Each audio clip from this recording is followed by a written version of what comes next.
Good evening and welcome to Netzach Israel's daily Kitzur Shulchan Aruch Shir.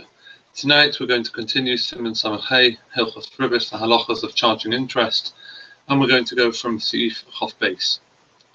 Yesterday in Seif Chof Aleph we discussed the option of instead of paying 10 units a year, one would pay 1 a month, and that way pay 12 a month, and that was okay.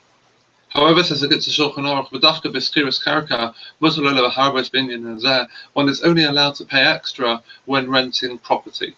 Because property gets acquired to the renter straight away. However, to increase in such a way by paying a worker, such a thing is forbidden. That means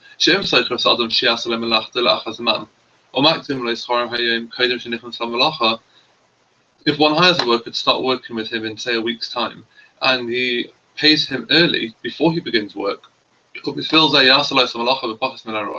by doing so he ends up paying less than he would otherwise, also this is forbidden. Because since the worker has got no obligation to start working yet, and that money is like a loan. However,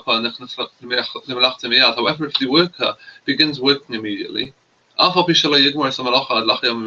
though it's going to take a while until he finishes the job, and therefore he wouldn't normally get paid until the end, one is allowed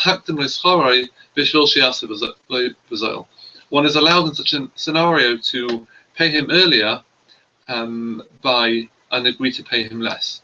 Because since he started working straight away, in such a scenario it's like he's hiring him as opposed to a loan. One is allowed to increase in the dowry of one's groom. What does that mean? For example, one was marrying off his daughter and he set a dowry.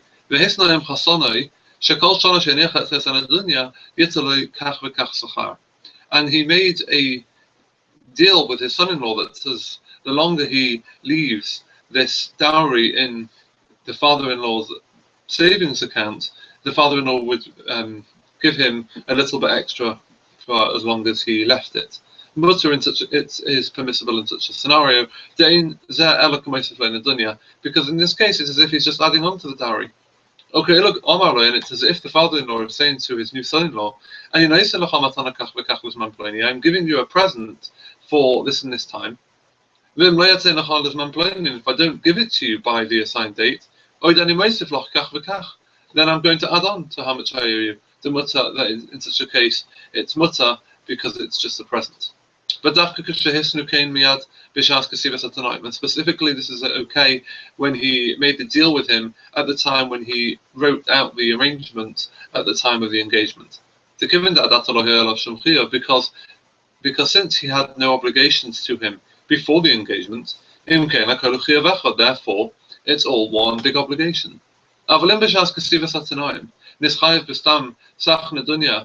If, however, at the time when he wrote out the arrangements at the time of the engagement, that he was obligating himself to a certain amount for a dowry, and later on when they got married, he decides to changing his mind and he wants to give him something for paying him later. Also in this case, it is forbidden because it's as if he owes him the money and he's paying him extra, which would be ribis, and he needs to do it in a permissible way, which we'll learn about in the next chapter.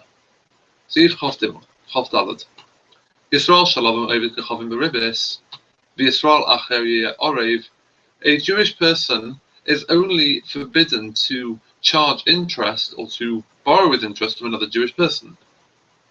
But if either of them is a non-Jewish person, you don't have this problem of ribis.